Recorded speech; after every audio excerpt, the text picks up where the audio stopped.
We spent a lot of time in the last lesson talking about the different physical and logical topologies. Now, all of those logical ones are still going to apply to our wireless networks, but when we talk about it from a physical perspective, wireless does add two different modes that we need to understand. So when we look at the first one, this is called infrastructure mode. Infrastructure mode is the most common type of wireless network. In fact, it's probably the one you're using to watch this video. If you're sitting at home, you have wireless in your house and it connects to an outside provider through your cable or your fiber modem, this is infrastructure mode. You have a centrally managed device, your wireless access point, and that you've given it a name, probably a password, and you use that as you would a star topology in a physical network, but you're doing it wirelessly.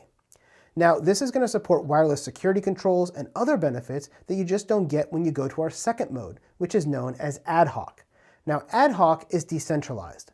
It operates like a peer-to-peer network does. There's no routers, there's no access points. Instead, I connect my laptop to your laptop, and we can make those routing decisions on the fly and make them dynamically. This can allow people to jump in and jump out of the network as much as they want.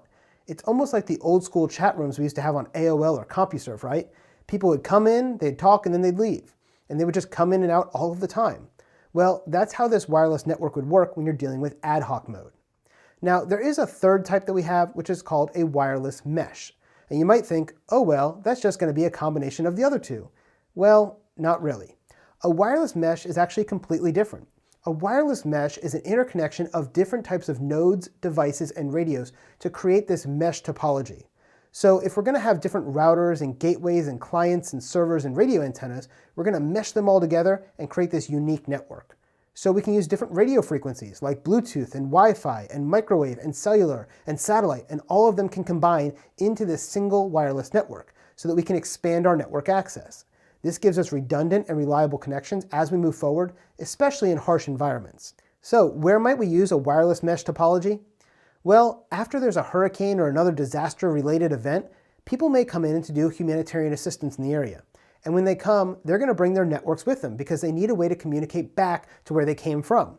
So some of them will communicate over cellular if the cellular network still works, some over wireless that they bring in and set up, some over satellite, some over microwave, some over a landline. But even if you had a landline, it may not be reliable because there was a disaster there. And so they might back that up using a wireless signal or a satellite or a cellular modem. Now, as we have all these different connections working together, this gives us our mesh topology. So maybe we set up a base camp that has Wi-Fi in it for everybody to access, but then we have it connecting to another base camp over a microwave link. And then we have that connecting back over satellite back to their home country. This is the idea of using this wireless mesh network. We're combining these 2 or 3 or 4 different technologies to create a mesh network that can be used by anyone. Now, as we keep expanding our networks over a large area by combining things with microwave and satellite and cellular, this is going to allow us to be able to have all this stuff working together well, because if we have Wi-Fi, that can only go maybe 100 or 200 feet, right? But a microwave link can go 30 or 40 miles, and satellite can go hundreds or thousands of miles. And so this is the idea here. As we create this mesh, we can keep expanding our access, as you can see here in the diagram, where I'm going to be using satellite to go for thousands of miles, microwaves to go tens of miles, and then wireless, which goes, maybe tens of feet or hundreds of feet.